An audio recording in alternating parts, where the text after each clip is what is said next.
So yesterday I braved the cold and rainy, wet weather. It was grim. It was the day of the solar eclipse, but here in British Columbia, Canada, it was very overcast and pouring down buckets of rain, like weather that only a duck would love.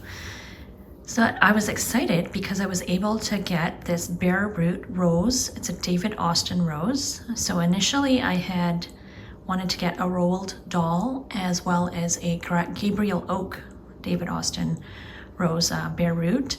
And I had found this florist who was selling bare root roses online in my local area, not too far away, a couple towns over, at a great price of $35 Canadian per bare root, which is quite a good deal compared to buying a potted one or a more established one. Usually they range anywhere from $50 Canadian up to $75 and above.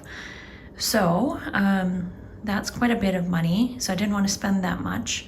So I did get this one because she was actually sold out of the rolled doll in Gabriel Oak. And I got this Boscobel.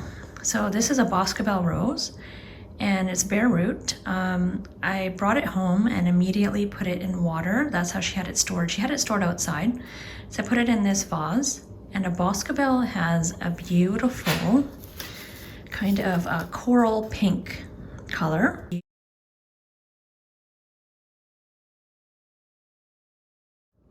It's a shrub rose and it has a medium strong myrrh fragrance. And I thought this would be perfect to put out in the new garden bed I'm making out by the sidewalk.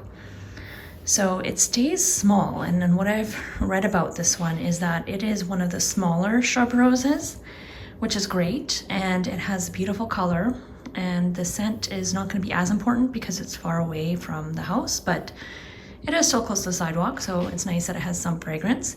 I'm hoping that it's healthy. Like, I was a little bit concerned because you can see here, like, this looks like a little bit blackened. Here where it's been cut, it looks a little bit black on there. I don't see any buds, so, I was a little bit worried. This was the last one, so I did ask her about it. You can see, like, let me get a close up here, but you can see this doesn't look, if it will focus. Let's see if I can get it to focus here. Yeah, you can see this doesn't look that great. So I was a little bit concerned, but there are still signs of life. So if you look here, there's a little bud here and a little bud down here and one down here. So I think it'll be okay. And if I take it out of the water and just do a little close up here, you can see that I believe this is grafted. So the rootstock is from a different rose that is more vigorous, has a better rootstock, I guess. I think normally that is a rose called Dr. Huey, which is a deep dark red rose. And that's apparently the rose that's used most often for grafting roses onto that rootstock because it is so vigorous. So you can see, like, down here is the rootstock, and then grafted on top of it is the Boscobel rose. See that? At least that's what I believe. I'm not an expert, but that's what it looks like. And you can see there's a little new growth point there, which looks like it's coming from the Boscobel rose. You don't want any growth coming out of the rootstock rose, because then you'll have roses that are of that dark red color, which is not what you wanted. And just turning it over, you can see.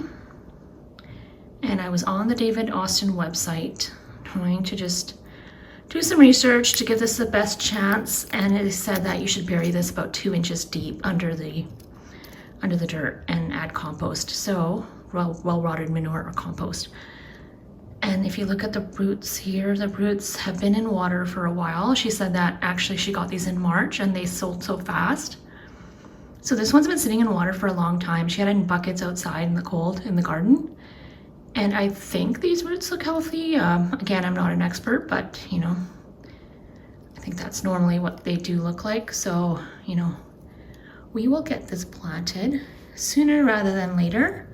First, I was gonna just pot it up into a pot and then plant it out into the garden later. But it's already into April, and I figure why wait, pot it up and then just move it to the garden. I might as well plant it straight in the garden.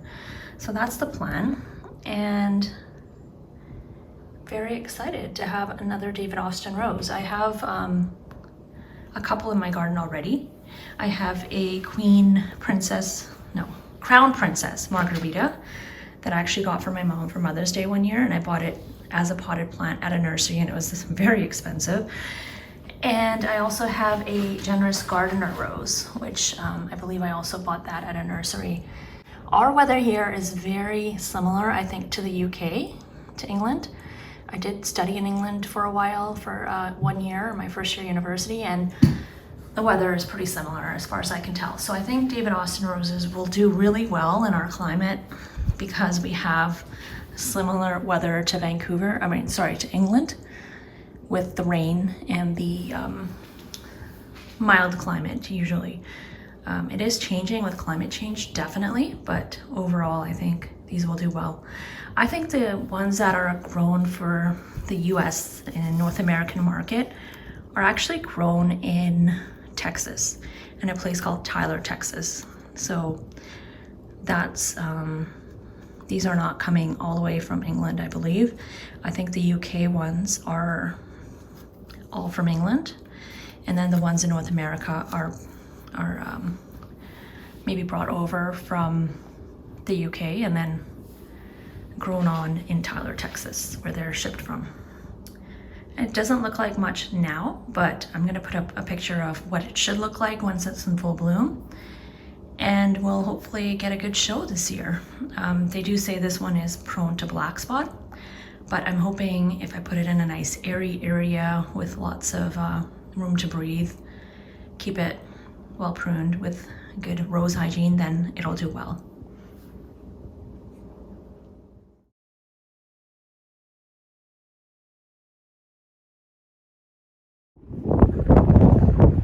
So this is the site where I'm going to be placing my David Austin rose. So it's pretty sunny. I'm a little concerned because it is very dry and I'll have to water this by hand, but I think it will be okay. I have the hydrangea there as well, so maybe the back side will be more, water it more in the back and then keep it drier in the front. But I think the hydrangea is going to get a little bit bigger, quite a bit bigger, so I have to leave that space. There's not enough room in front of here, I don't think. There's this corner, so I think that's where it's going to go. You know, as I'm looking at this, I'm thinking, I think I need to make this bed bigger. I think it's a common thing that most gardeners do, is they keep adding plants and then they think, hey, I could put more plants in here if I made this bigger. So I think that's where it's gonna go. I think it'll get a lot of sun, at least morning, afternoon, until maybe the sun heads over the house. So I think it'll be sufficient sunlight. So I think that's where I'm gonna put it. I think that I might need to give it a little bit more room. So I might just make this a little bit of a better slope. But the good news is yesterday it was pouring rain and I did see birds digging around in here, so hopefully they are eating those grubs. Okay guys, so I'm having a little bit of doubts. To be honest, I dug in this hole and it's really rocky. I think if it hadn't rained so heavily yesterday, it would be so difficult to dig in there. Like, there's no way I could have probably done this in the summer because of how hard it turns into like concrete. But anyways, I don't know if this is going to be a good spot for the rose, but we'll give it a try. So I was able to dig that deep. I don't know if the rose roots will be able to penetrate into the surrounding hard packed, I guess it's a type of clay. That's my guess. So you can see the side of the hole there. But I loosened it and I have compost that I can add, which I think will help. In our area, we don't get land and sea, so I have this one. It's called Sea Soil Organic Compost. And I think it's really good. It's made from a renewable resource and it's enriched with fish nutrients. So I think that will definitely help by amending them, but we'll see. I don't know if I made it deep enough. They did say to bury the crown by about 2 inches. So if I use my shovel here to take a look, if this is, yeah, it's about right. I'm going to use the grass edge as the level, and yeah, I think once I add the compost, that'll be about right. So let's try it.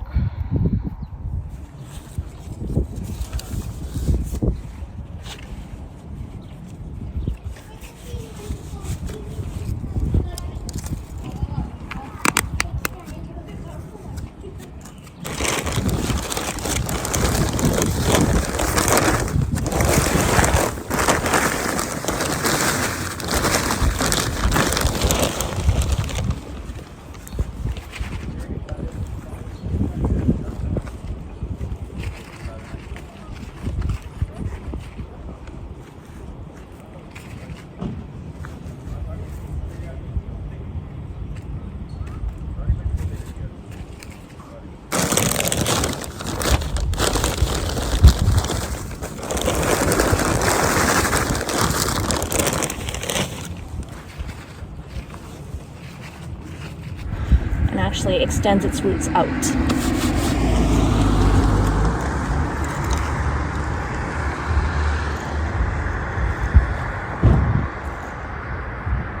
So I don't think there's any particular good side or bad side on this one. Let's see. Maybe like that. Trying to break up these clumps.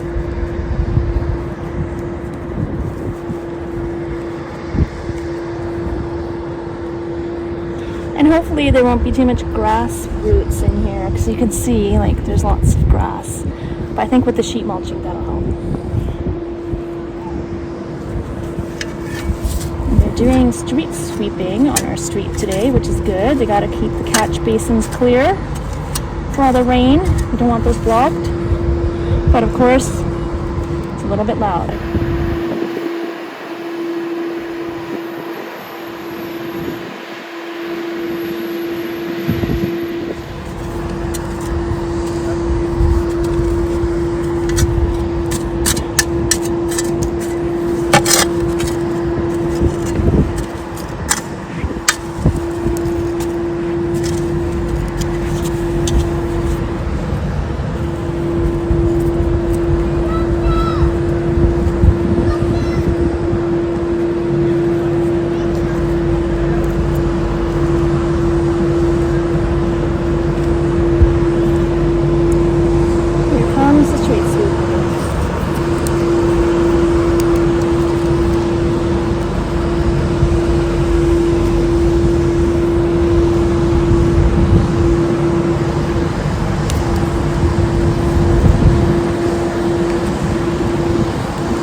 Definitely want to take these off.